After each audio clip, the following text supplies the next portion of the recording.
children.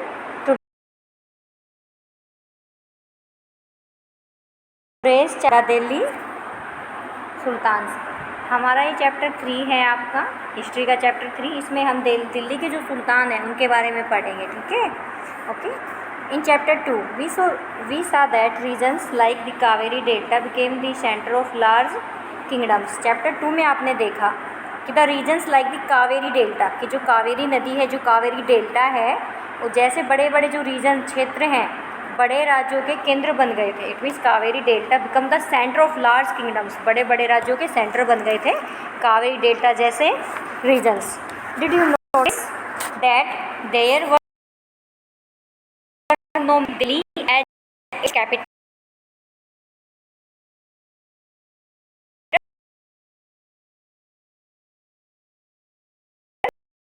अपने देखा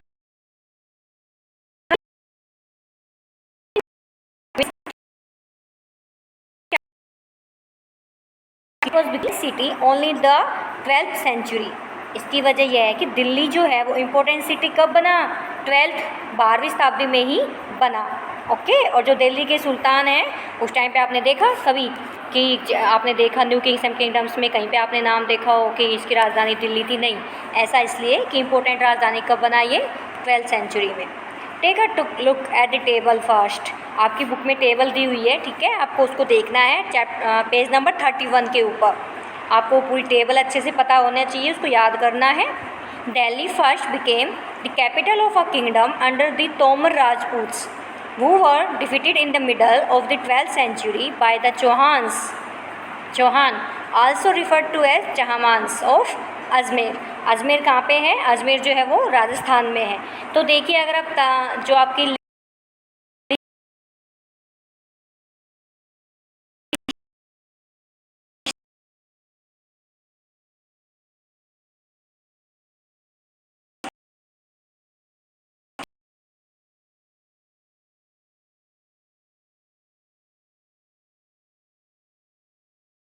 मध्य में तोमर जो है उन्होंने अजमेर के चौहान तोमरों को, अनंगपाल जो तोमर है, ये लिखा हुआ है ना Tomaras, it mean early 12th century 1165 जो लिखा हुआ है, इट मीन्स दिल्ली को सबसे पहले किसने बसाया अकॉर्डिंग टू योर बुक? तो लिखा हुआ है अनंगपाल तोमर 1130 से 1145। फिर अनंगपाल तोमर है, ये भी तो किंग है, तो इसको दूसरे किंग ने हरा दिया। कौन से किंग ने हराया? अजमेर के चौहान, ठीक है, पृथ्वीराज चौहान आपकी बुक में नाम दे, जिनको हम चहामान भी कहते हैं। इन्होंने उनको हरा दिया, डिफीट कर दिया। किसको? अनंगपाल तोमर को। तो तोमर डिफीट हो गया और पृथ्वीराज चौहान जीत गया। तो अब दिल्ली पर किसका अधिकार हो गया? पृथ्वीराज चौहान का। ओके। आगे अगर हम देखें, अब कौन हमारे पास कौन है? पृथ्वीराज चौहान है हमारे पास, जिन्होंने दिल्ली पर अधिकार किया हुआ है। ओके, जो कि अजमेर के थे। It was under the Tomaras and Chauhans that Delhi became an important commercial centre. देखिए, तोमर और चौहानों के किंगडम काल में, उनके राज्य काल में जो दिल्ली है वो एक कमर्शियल होता है ना कि ट्रेड वाला, वाणिज्य का एक इम्पोर्टेंट सेंटर बन गया था। इट मीन्स चौहान के टाइम पे और तोमरों के टाइम पे जो दिल्ली है वो एक कमर्शियल सेंटर बन चुका था व्यापार के लिए। Many rich Jain merchants lived in this city and constructed several temples.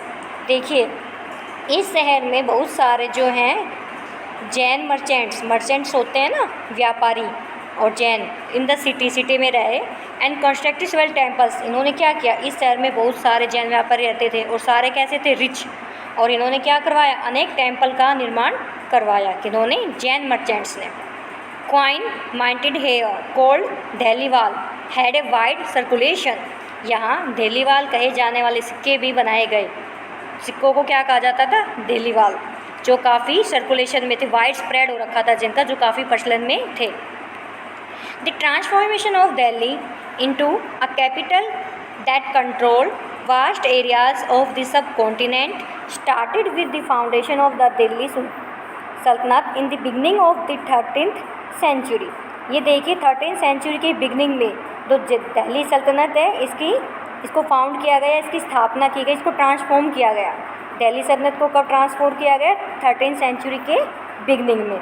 और इसके साथ दिल्ली एक ऐसी कैपिटल में चेंज हो गई बदल गई, जिसका कंट्रोल इस कॉन्टिनेंट उपमहाद्वीप पर फैला था। इट मीन्स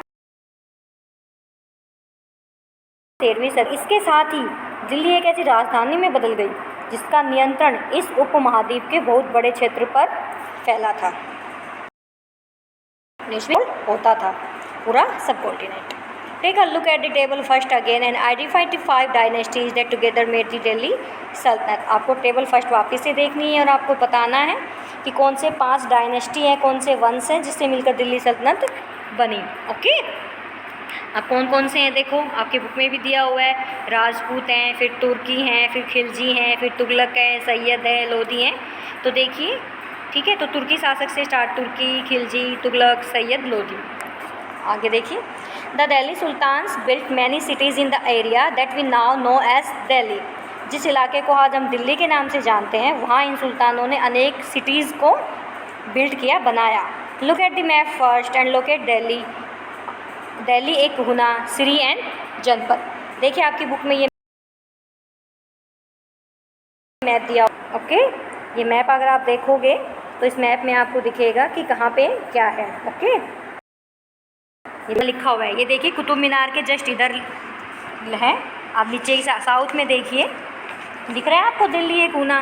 कुतुब मीनार भी दिखा रखा है, हौज खास, सिरी, जनपद, देखिए सब कुछ, फिरोज शाह कोटला, तुगलकाबाद, ये सारे आपको दिखाए हुए हैं। Old course of river Yamuna, ऊपर देखो यूपी का दिखाया हुआ है।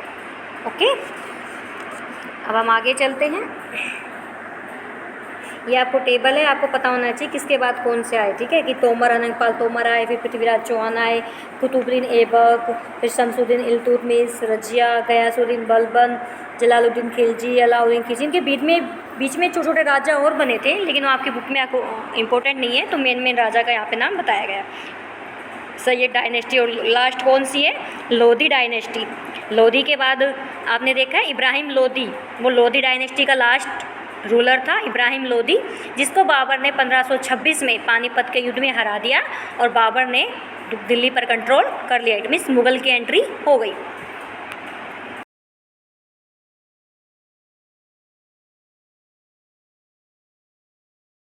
नाउ ओके, ऑल्दो इंस्क्रिप्शन अभिलेख, जैसा कि आप पढ़ चुके हो, ठीक है, जो कि अशोक ने बहुत ज़्यादा लिखवाए थे अभिलेख वगैरह, हर शासक करवाता था, अपने सिक्के भी डालते थे, वो अभिलेख भी लिखवाते थे। कॉइन्स, सिक्के, एंड आर्किटेक्चर प्रोवाइड। आर्किटेक्चर होता है स्थापत्य, स्थापत्य मीन्स भवन निर्माण, जो बिल्डिंग्स बनाते हैं, लाइक लाल आपका रेड फोर्ट है, लाल किला है, ताजमहल है, आगरा का है, ठीक है, काफ़ी मस्जिदें हैं, तो वो सब इसमें आते हैं आर्किटेक्चर में। अ लॉट ऑफ इन्फॉर्मेशन, तो इनसे आपको काफ़ी सूचनाएं मिलती हैं, इंस्क्रिप्शन से, कॉइन से और आर्किटेक्चर से। स्पेशली वैल्यूएबल एज हिस्टोरीज, और महत्वपूर्ण है कि ये इतिहास, ठीक है, तारीख सिंगुलर जो एक वचन है, तवारीफ प्लूरल बहुवचन है, रिटन इन पर्शियन, कौन सी भाषा में, ये पर्शियन। सुल्तानों के शासनकाल में प्रशासन की भाषा फारसी में लिखे गए थे। ओके, जो इतिहास है, जो तारीख है, आप देखते हो ना सिंगुलर प्लूरल जो है वो कौन सी लैंग्वेज में लिखे गए थे सुल्तानों के काल में, लैंग्वेज थी फारसी, पर्शियन फारसी। ओके, ये देखिए यहाँ पे पिक्चर्स दिखाई हुई हैं, ये पांडुलिपि को तैयार करने के तरीके बताए हुए हैं। सबसे पहले क्या लिखा हुआ है, प्रिपेयरिंग द पेपर, पेपर को तैयार कर रहे हैं, फिर राइटिंग द नेक्स्ट, फिर लिखेंगे, फिर melting gold to highlight important words and passage, जो इंपॉर्टेंट वर्ड्स होते हैं, पैसेज होते हैं, उनको हाईलाइट करने के लिए सोने को पिघलाकर उसका यूज़ करेंगे, और फिर प्रिपेयरिंग द बाइंडिंग, अब उसके ऊपर की बाइंडिंग तैयार करेंगे। देखिए हो रखा है ना, पहले में तैयार कर रहा है, फिर वो राइट लिख रहा है, सेकंड में, थर्ड में वो गोल्ड को मेल्ट कर रहा है, और फोर में वो बाइंडिंग कर रहा है। Okay, the authors of tawarikh were learned men, secretaries, administrators, poets and courtiers who both recounted events and were advised governance, importance of just rule। लेखक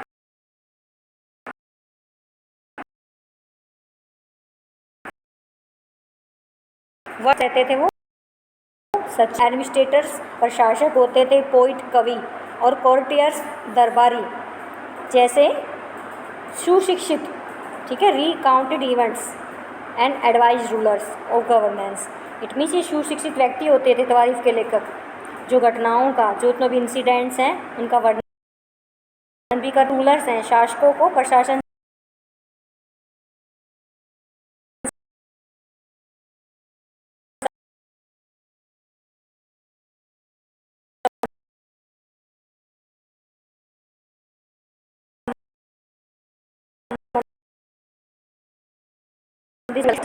अब ये द सर्कल ऑफ जस्टिस न्याय चक्र लिखा हुआ है। यहाँ पे एक इतिहासकार हैं 13th सेंचुरी के फ़ख ए मुदब्बिर, इन्होंने लिखा हुआ है a king can not survive without soldiers, राजा का काम सैनिकों के बिना नहीं चल सकता। And soldiers can not live without salaries, और सैनिक जो है वो वेतन के बिना नहीं जी सकते। Salaries come from the revenue collected from peasants, और सैलरी कहाँ से आएगी? वेतन राजस्व है वहाँ से आएगी। रेवेन्यू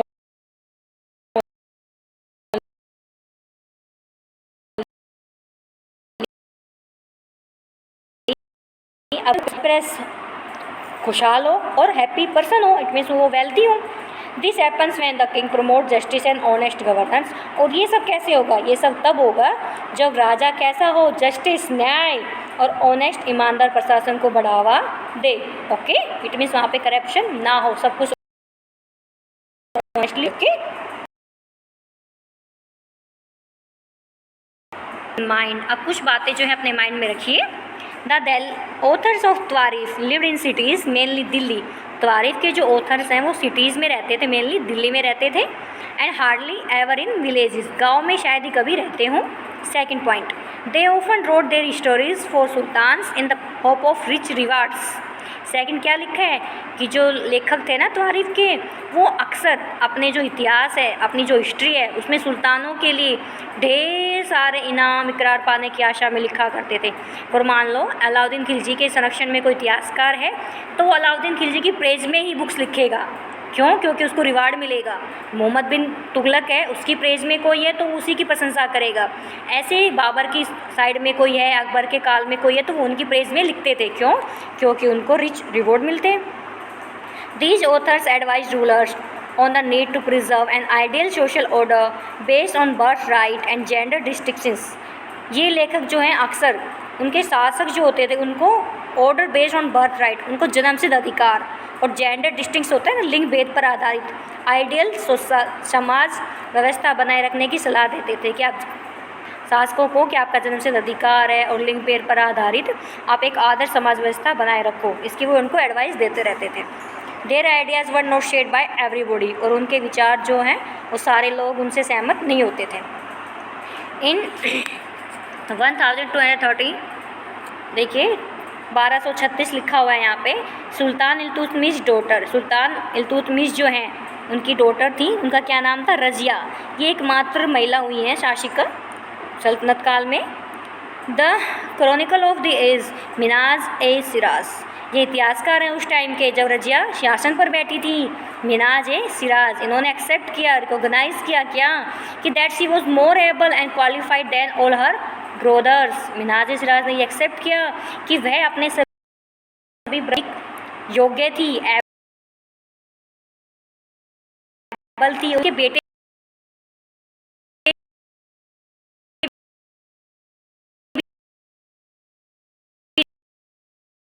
थे able at having a queen as a ruler, लेकिन फिर भी वह एक रानी को शासक के रूप में मान्यता नहीं दे पा रहा था।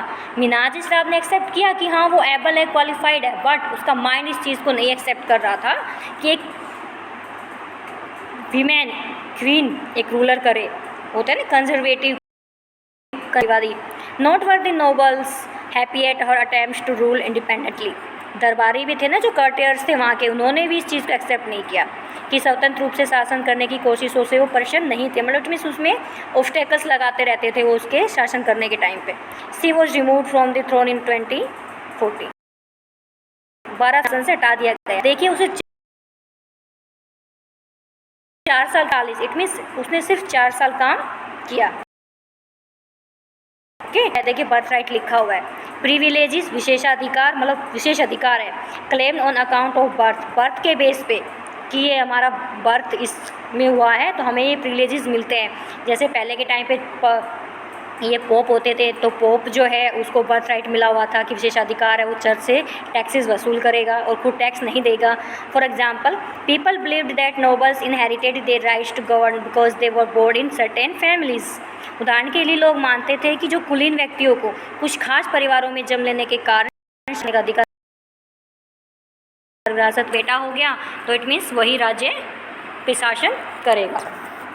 जेंडर डिस्टिंक्ट लिंग भेद, social and biological difference between women and men. Usually these differences are used to argue that men are superior to women. लिंग भेद आप समझते हो कि वीमेन और मैन के बीच सोशल लेवल पे और बायोलॉजिकल बेस पे डिफरेंस करना, और आमतौर पर भी यूजुअली ये डिफरेंस यूज़ किया जाता है कि जो मैन है वो वीमेन से ज़्यादा क्या है, सुपीरियर है।